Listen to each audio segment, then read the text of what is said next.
the earth opened and spilled out the molten bile of hell. And the people made ceremony to the gods. And fear, the grotesque makeup of death, danced on their faces all night. And only in the blood-red dawn, when enough light had been spilled into the darkness, could fear be chased away.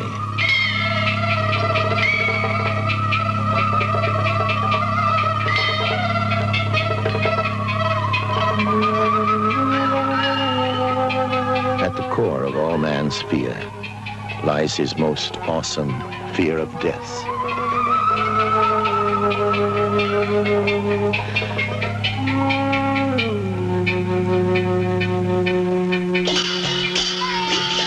At the center of all his ceremony is his hope for immortality.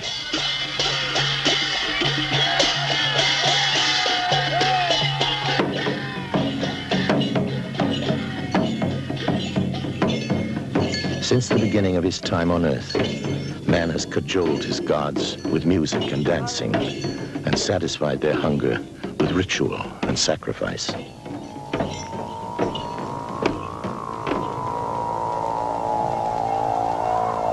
And he built temples where he could bring his fear and his hope, the darkness and light that formed the contrasts of his religion.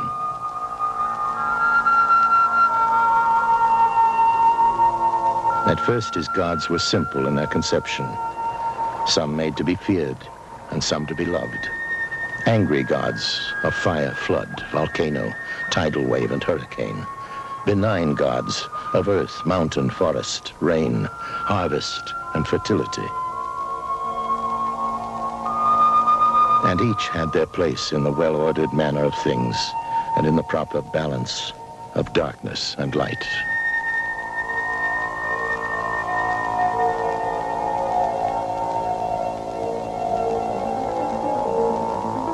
And so it was also on the beautiful island of Bali, where the balance of nature seemed eternal, and where its people came to believe that their island was the center of the earth, and that the fiery Mount Gunung Agung was the very navel of the world.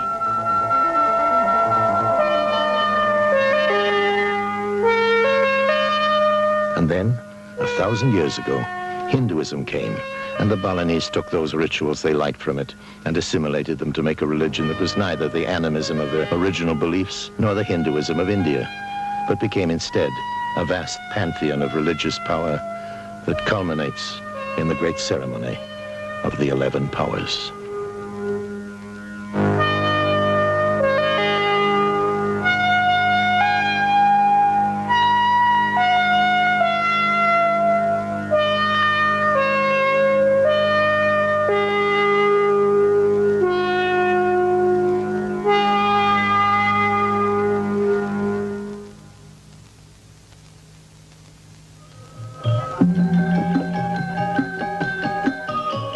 It must be said that life in Bali revolves so much around religion that the two are fused in a weld that cannot be separated. The agonizing ritual of tooth filing is central to all belief.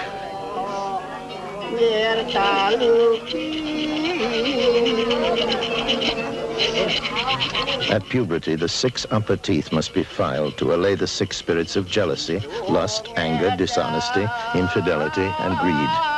These must be purged from the body before it assumes the responsibility of adulthood and marriage.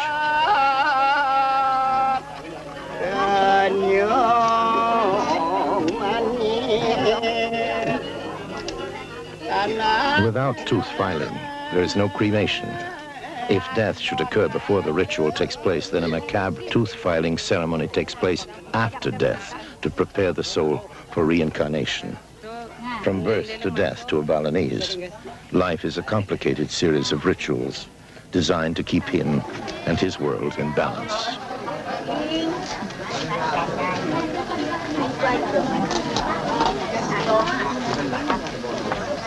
The Balinese wedding ceremony is a most propitious time to pay homage to the gods. Elopement is the most popular way of beginning a marriage. The couple run away together with the unspoken approval of both families, who allow the honeymoon to take place before the wedding.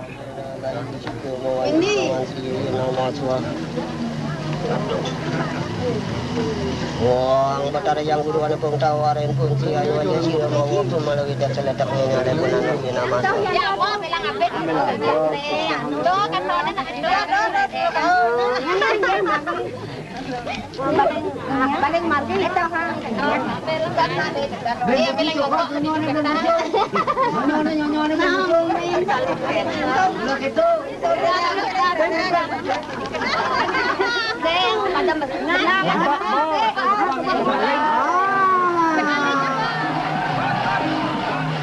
But it is in death that the grandest of rituals is played out in the personal life of the Balinese.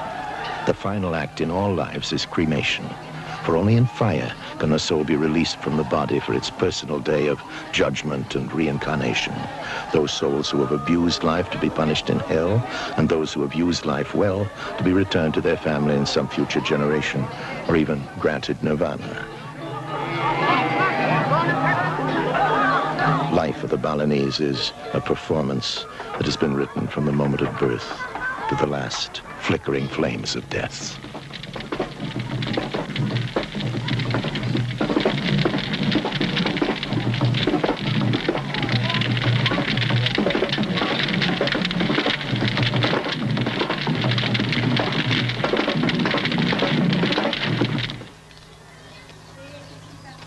The Hinduism of Bali is a relatively recent event in that 5,000-year-old religion, but with its introduction came recorded history in the form of the lontar, writings etched into the spine of the palm leaf.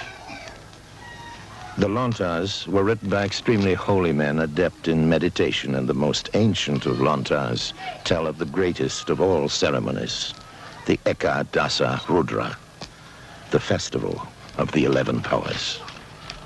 It is a festival which may take place at the close of each Balinese century, or at such time when the high priests see signs and happenings that show the world to be out of balance. The purpose of this festival, which is a great demon exorcism, is to placate the demonic part of the nature of the gods, so that the gods in their benevolent forms can bring happiness, prosperity, peace, and harmony to Bali and the world.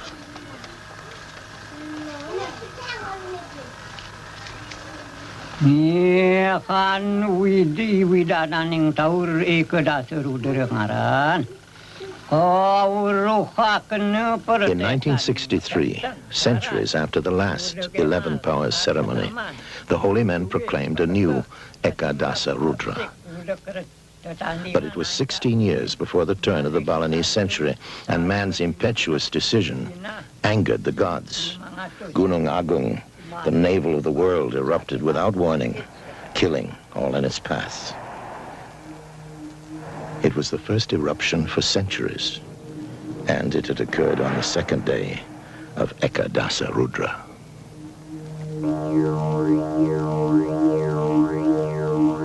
It was clear that the 11 powers ceremony must be quickly brought to a close. The EKA DASA LUDRA of 1963 had been a terrible mistake. The number 11 is the most magical numeral in the Balinese religion. The fact that Gunung Agung claimed 1,100 victims was a terrible omen.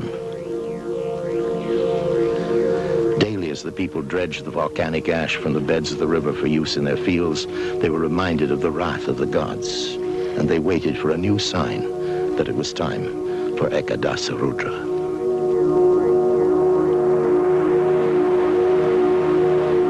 On the 22nd of April, 1974, at exactly 11 p.m., it came. On a routine international flight to Bali, an aircraft crashed into the mountains, killing all on board. It happened exactly 11 years and 11 days since the eruption of Mount Gunung Agung. When the flight manifest was checked, it was also discovered that the victims represented 11 nations. To the Balinese, this tragic conjunction of the number 11 was not merely an extraordinary coincidence. It was clearly a sign that in accordance with the lontars, another 11 powers festival must take place.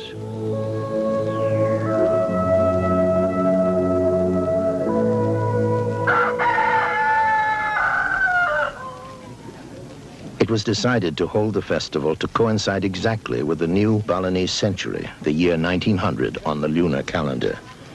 And it was to the most ancient temple at Besaki on the slopes of Gunung Agung that the priests once again came to ask the gods for permission to hold the EKA DASA LUDRA.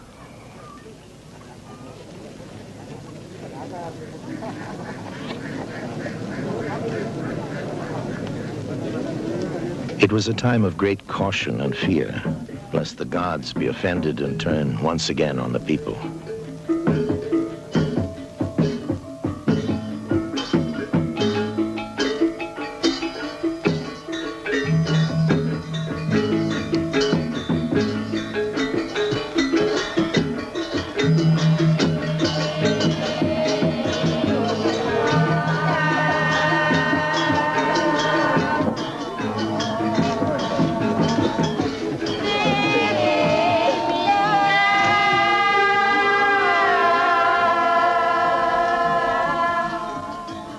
There are no good or evil gods in the Balinese religion. The gods are both, and all the gods are in fact a simultaneous manifestation of the one supreme god, Shiva.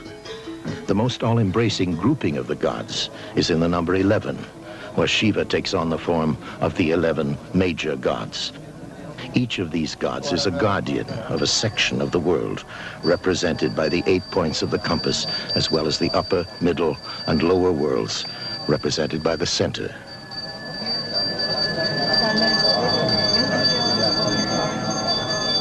While the priest prayed, many strange phenomena were reported. In the holy kitchen of Besaki, a red snake appeared as a vision in the cooking oil, and rice had boiled without water. The gods, by these signs, had accepted the invitation to attend in their honor. Permission to begin the festival had been granted. In the holy kitchen at Besaki and throughout Bali, preparation of the tens of thousands of offerings to the gods could begin.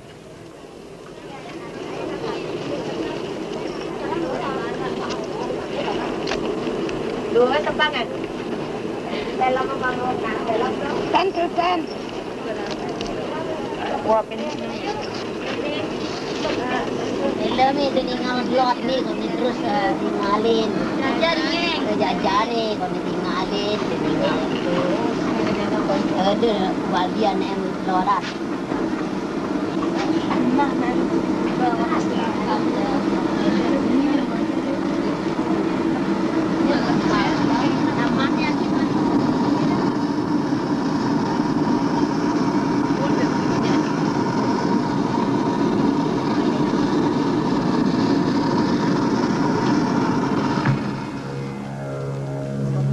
It was now time to build the official residence for the gods. 11 elaborate altars must be erected, one for each of the 11 powers. The size of the area is measured precisely according to an ancient formula laid down in the lontas. 14 times the arm span of the high priest, plus the length from his elbow to his fingertip, plus the length of the top joint of his thumb. This area is now declared the exact center of the earth. It is from here that the gods will preside over the restoration of the 3 harmonies. Harmony between all mankind, harmony of man with his environment, and harmony between God and man.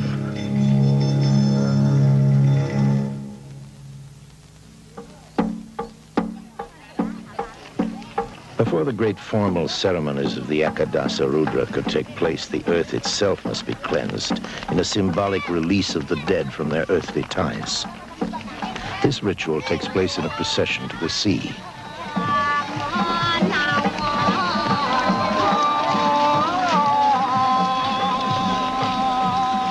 Burial in the Hindu Balinese religion is only temporary, a prelude to cremation.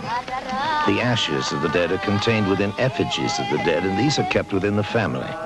It is these effigies which must now be burnt in a post-cremation ritual, and it is the ashes of these effigies contained in yet another effigy that must be thrown into the sea. Then the dead will not return to earth, except at some later time of reincarnation.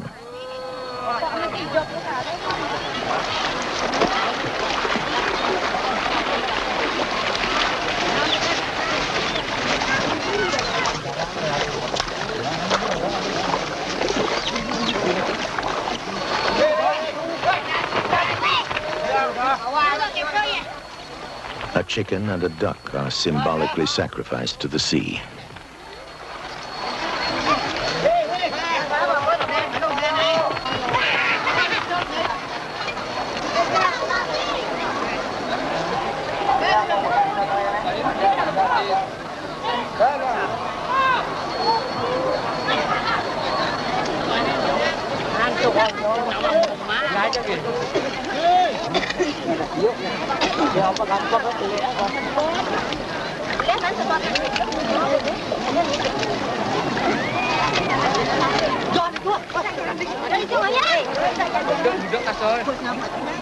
Offerings to the sea have a dual purpose. It is both a place where the demons dwell and the water of the essence of life.